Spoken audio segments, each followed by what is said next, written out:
우리에게 주신 하나님 말씀은 신명기 29장 2절부터 6절의 말씀입니다. 신명기 29장 2절부터 6절의 말씀,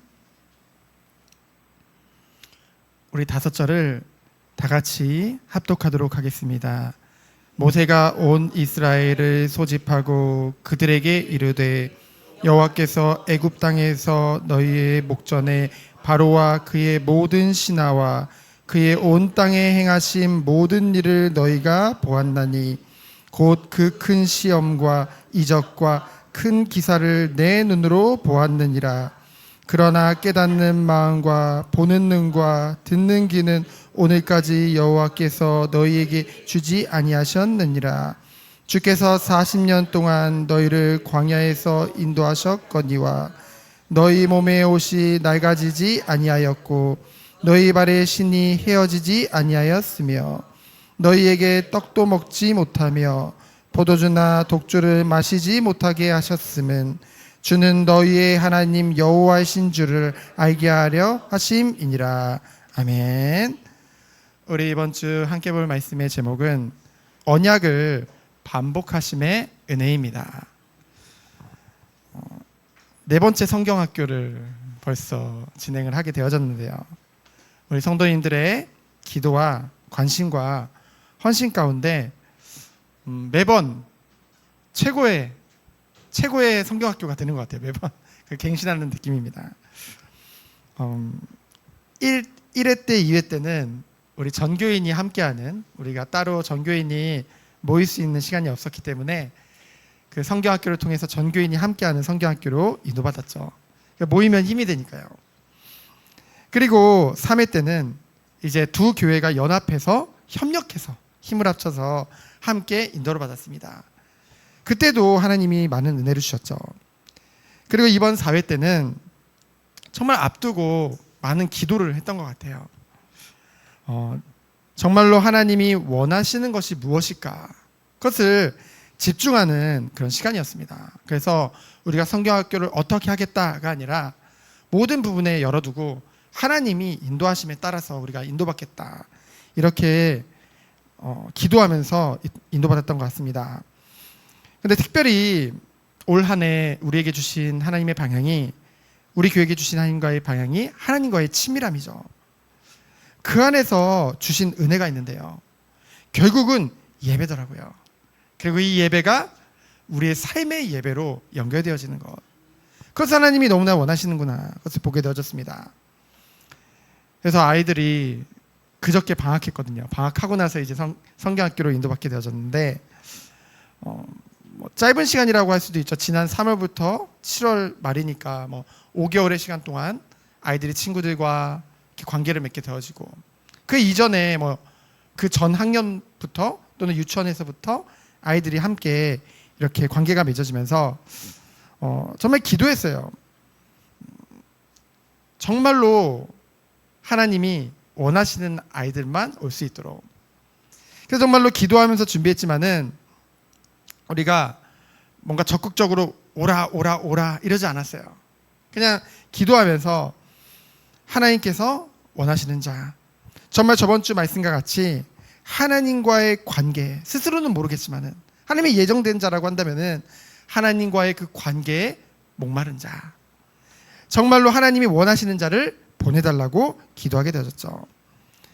그래서 준비하는 과정 중에도요, 우리 가정에게 주신 응답이 있어요. 뭐냐면은 이제 끊겼던 가정 예배가 회복되어졌습니다. 의외죠. 목회자 집안인데 가정 예배가 잘 안 됐다니. 끊겼었어요. 예전에 있었는데 한참 끊겼었는데 이제 가정 예배를 함께 하게 되어졌고요. 그 가정 예배 때마다 마지막에 함께 이 성경학교를 두고 기도하는 시간을 가지게 되어졌습니다. 그래서 우리 중심에 단 한 명의 아이가 오더라도 하나님이 예비하신 아이를 보내주세요. 만약에 한 명도 안 온다고 한다면은 우리 아이들만이라도 정말 하나님 앞에 바로 서는 시간이 되게 그렇게 기도했거든요. 그리고 이제 디데이가 돼서 이제 준비하고서 이제 먼저 요청을 하기도 하고, 우리가 이렇게 연락 주기도 하고, 그래서 이제 하나님의 은혜 안에서 이제 4명의 아이들이 초대되어졌습니다. 근데 그 과정을 보면은 사실은 뭐 우리 아이들도 그렇고 저희 아내도 그렇고 부끄러움이 많잖아요. 근데 어차피 하나님이 보내주신 아이들만 보내준다라는 확신이 있으니까 또 담대하게 이렇게 말을 하게 되더라고요. 그래서 이제 함께 참여하게 되어졌는데요. 이번에 주제가 나는 하나님을 예배해요였어요. 그것이 이 파이디언 선교회 그 어린이 선교회죠. 거기서 이번에 주제로 나온 건데요. 아울러 여러분도 잘 아시다시피 요즘 이제 핫한 킹 오브 킹스라는 그 예수님의 그 스토리를 담은 그 영화가 이제 많은 흥행을 지금 일으키고 있잖아요. 근데 이것을 통해서 무엇을 만나면 그래 결국은 예배 이전에 하나님과의 관계가 회복되어지잖아요. 근데 그 하나님과의 관계를 회복하려면은 결국은 누구를 통해서요? 오직 예수 그리스도를 통해서. 그래서 이 예수님을 이제 아이들에게 전하게 되어졌고, 그리고 영화를 통해서 다시 한번 예수님에 대해서 아는 시간을 가지게 되어졌습니다. 영화기 때문에 예수님에 대해서 모든 것을 담을 수는 없어요. 그렇죠? 그래서 이거 가지고 또 말이 많아요. 막 음모론을 주장하는 사람들은 뭐 이것을 통해서 예수님을 잘 모르게 만든다 뭐 그러기도 하는데 그 영화 하나로 모든 걸 담을 수는 없는 거잖아요. 그렇죠? 그 부족한 부분은 저희 교회에서 그것을 이제 설명해주고 함께. 그러나 중요한 거는 영화관에 가보니까 교회 다니는 사람들만 보는 게 아니에요. 미국도 그렇거든요. 교회를 안 다니는 사람들도, 교회를 다니는 사람들도 그걸 함께 보면서 이 예수님에 대해서 알게 된다는 게 얼마나 감사한지 몰랐습니다. 그래서 이제 이번에 1강 말씀 20분 동안 말씀을 나누는데요, 아이들과. 근데 말씀을 준비하면서부터요, 하나님이 굉장히 눈물을 주시더라고요.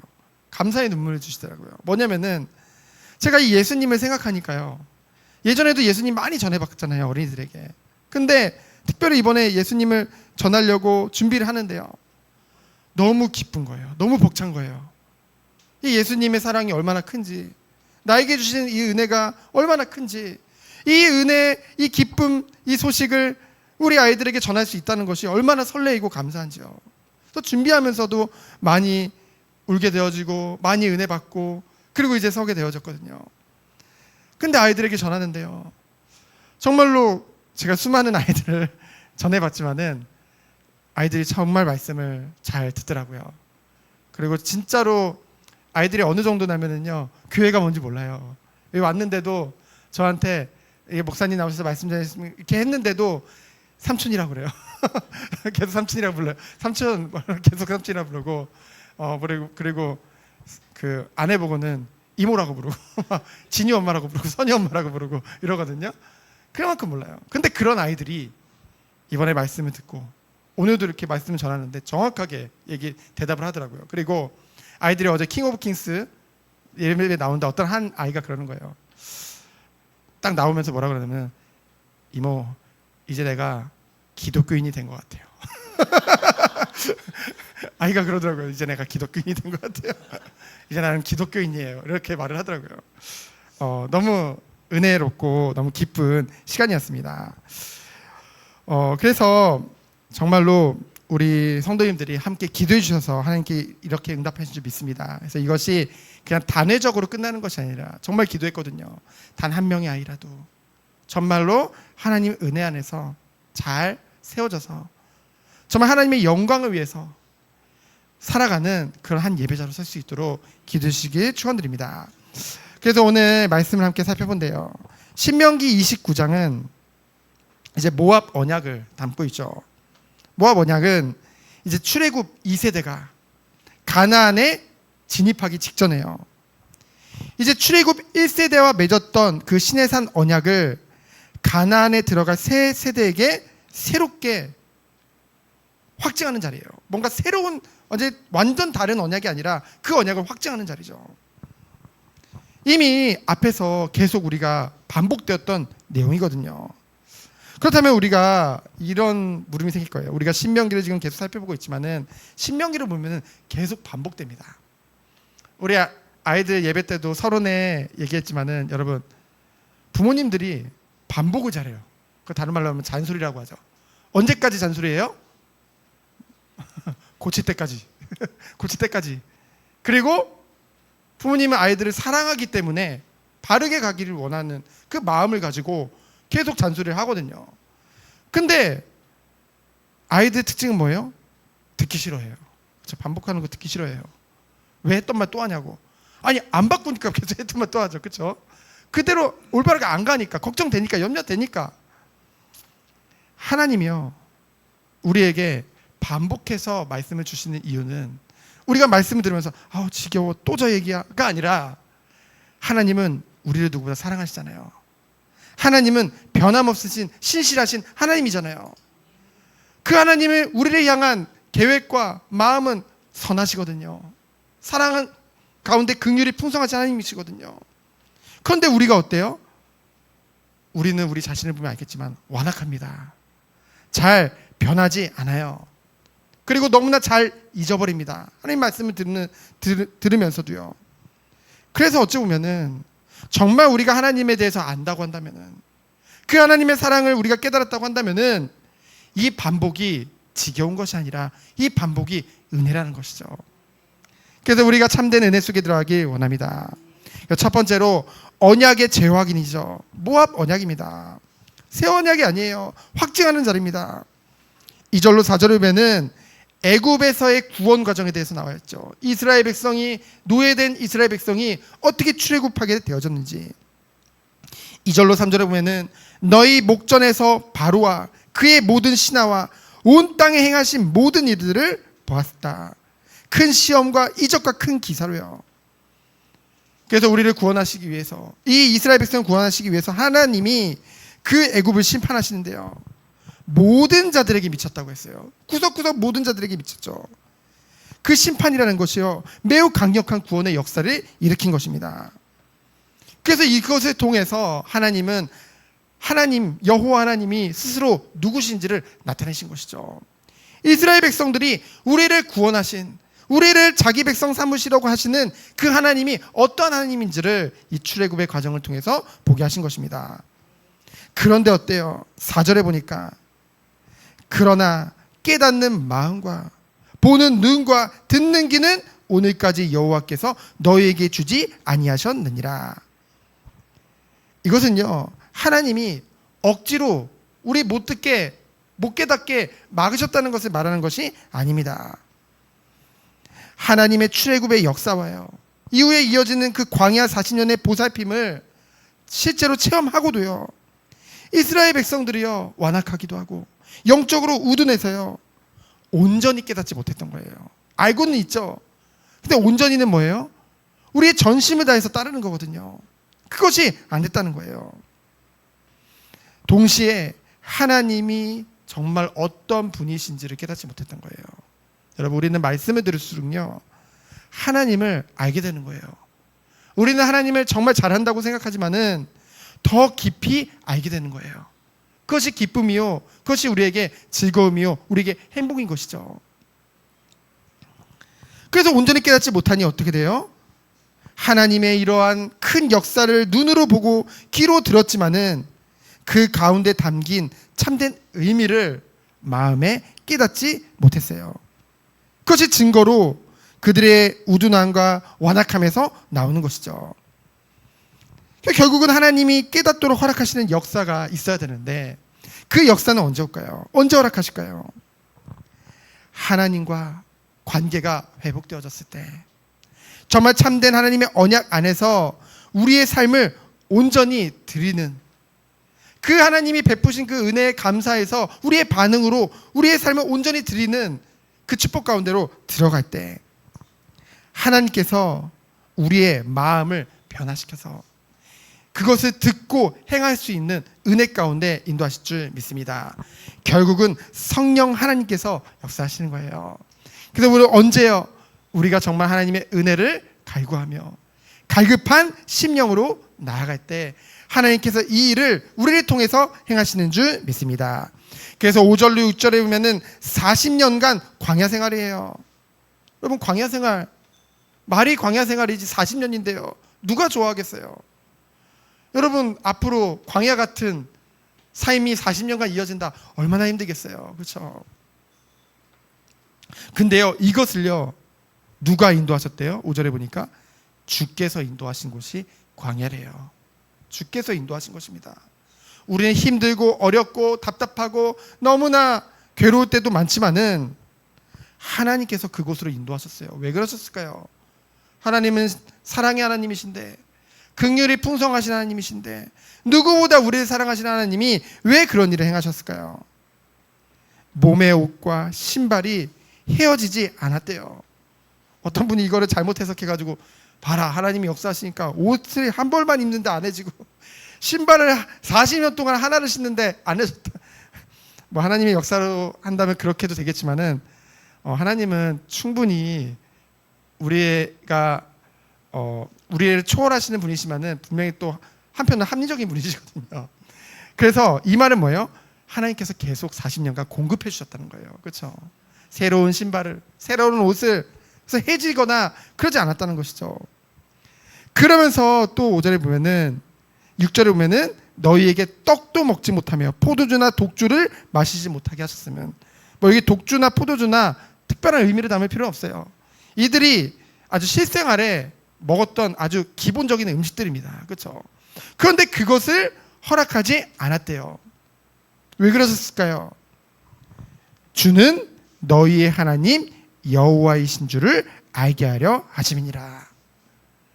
우리가요 그거 주면은요 우리가 잘 농사지어서 우리가 잘해가지고 했다고 생각을 해요.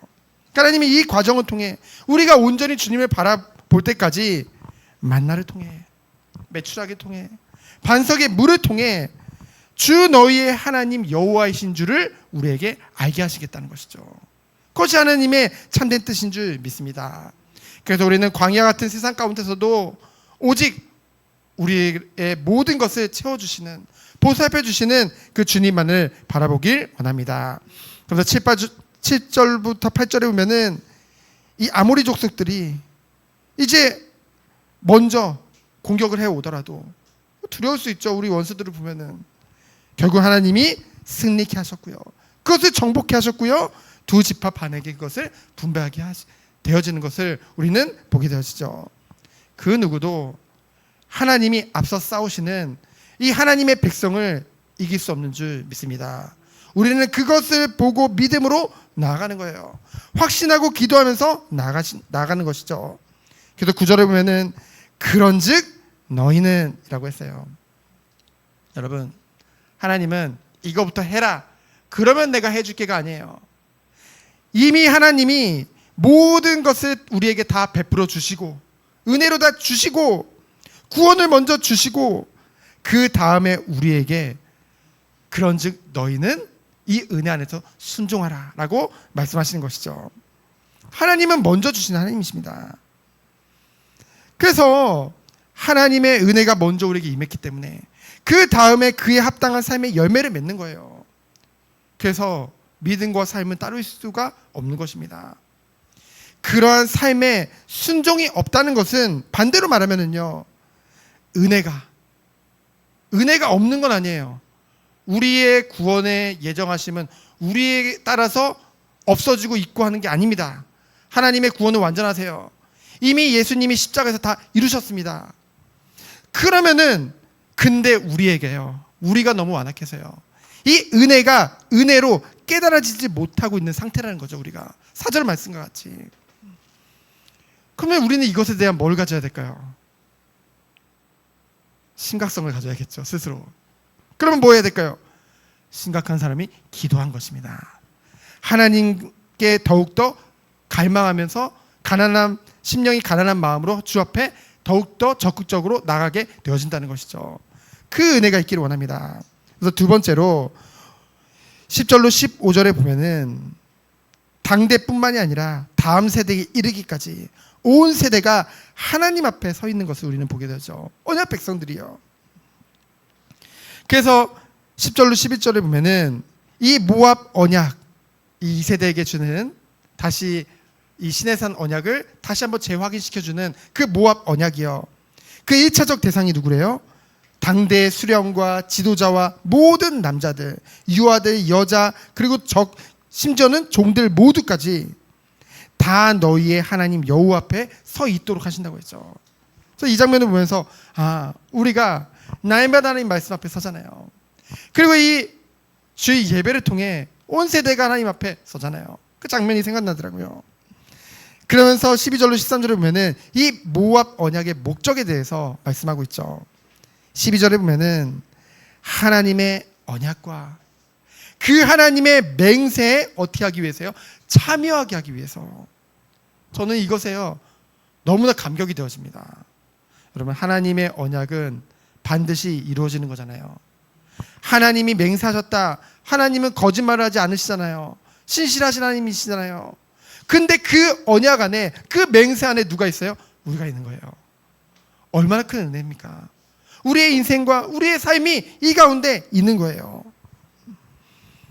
그러면서 뭐래요? 13절에 보니까 하나님이 말씀하신 대로, 너희 조상에게 맹세하신 대로 오늘 너를 세워 자기의 백성을 삼으시고 친히 우리의 하나님이 되시겠다고 말씀하셨죠. 우리는 하나님의 백성인 줄 믿습니다. 하나님은 우리의 왕이시요 참된 하나님인 줄 믿습니다.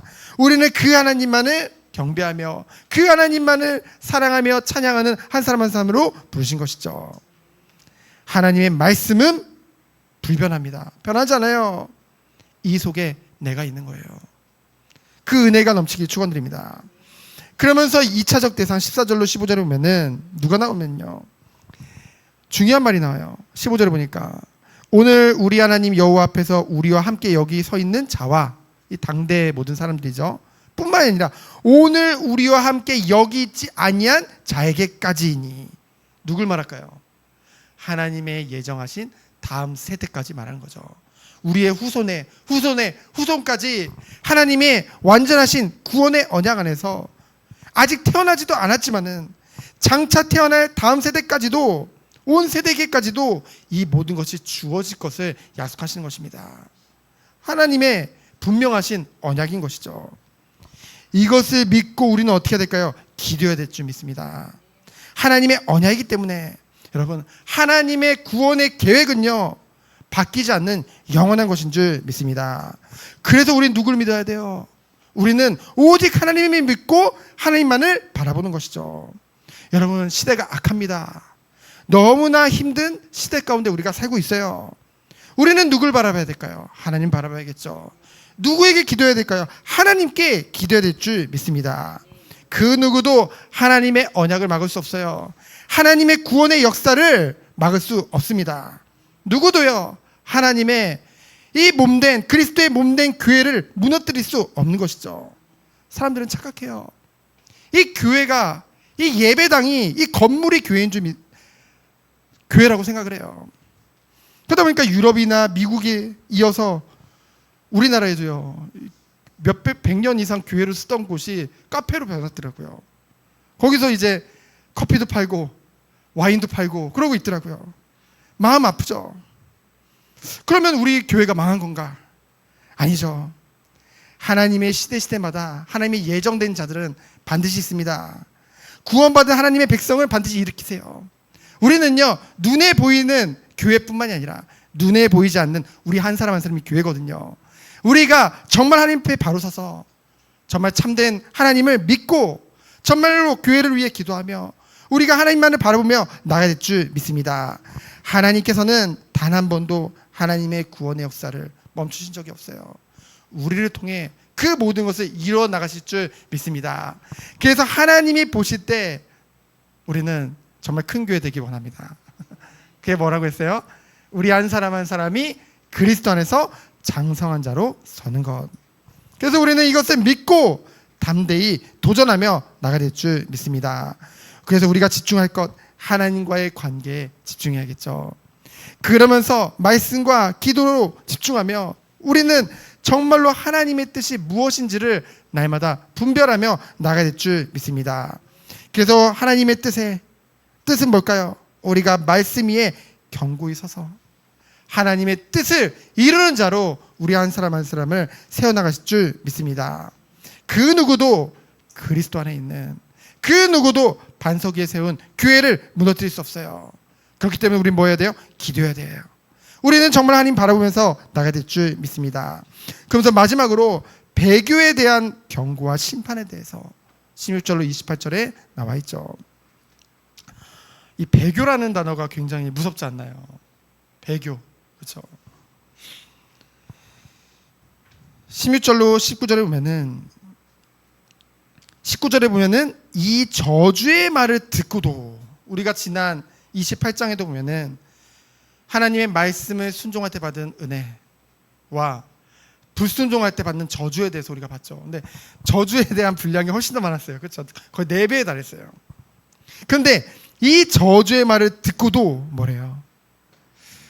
16절로 17절에 보면은 이 출애굽하는 과정 중에 본 수많은 우상들을요. 우상들 봤잖아요. 그렇죠? 애굽에도 얼마나 많은 우상들이 있었어요. 10가지 재앙, 결국 우상을 친 거잖아요. 신들이 있었잖아요. 근데 그 모든 것이 하나님 앞에, 하나님의 능력 앞에, 여호와 앞에 완전히 철저히 무너지는 것을 우리가 봤죠. 그 무력함, 우상들의 무력함을 보고도 뭐래요? 그럼에도 불구하고 18절에 보니까 우상 숭배자들이 생길 것을 말했어요. 또 가나안 땅에 들어가서 또 그 가나안 땅에 우상들이 엄청 많잖아요. 약속의 땅 들어가서도 또 그 우상에게 마음이 뺏긴다는 거죠. 그래서 그 마음이 우리 하나님 여호와에게서 떠나서 우상을 섬길 것을 말씀하고 있습니다.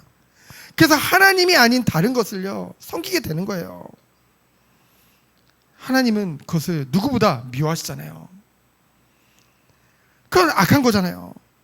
그런데 19절에 보니까 이 저주의 말을 듣고도 심중에 스스로 복을 빌어 이르기를 내 마음이 완악하고 멸망할지라도 내게 평강이 있으리라. 이게 맞나요?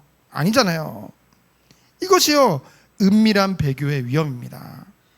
외적으로는요 언약 백성 같지만은 마음속으로는요 배교자라는 거예요. 하나님이 용서하지 않는다는 거죠. 그 증거가 바로 자기 합리화입니다. 내게는 평안이 있으리라. 이것이 가장 큰 배교의 증거라는 것이죠. 계속 그 일을 행하면서 말씀을 보면 하나님이 분명히 이것은 죄라고 했는데요, 이건 하지 말라고 했는데요, 끊임없이 하는 거예요. 그러면서 에이 그래도 내가 구원받은 하나님 백성인데 그래도 하나님이 그래도 나를 사랑하시겠지. 그럴 수 없다는 거죠. 하나님의 정말로 언약 안에 은혜 안에 있는데요, 그것을 아는데 그 안에 있는데요, 그 말은 뭐예요? 성령 하나님이 내주하시는데요, 어찌 우리가 계속 불순종하고 그러면서도 마음이 편안할 수 있을까요? 그럴 수 없다는 것이죠. 불편할 수밖에 없다는 것이죠.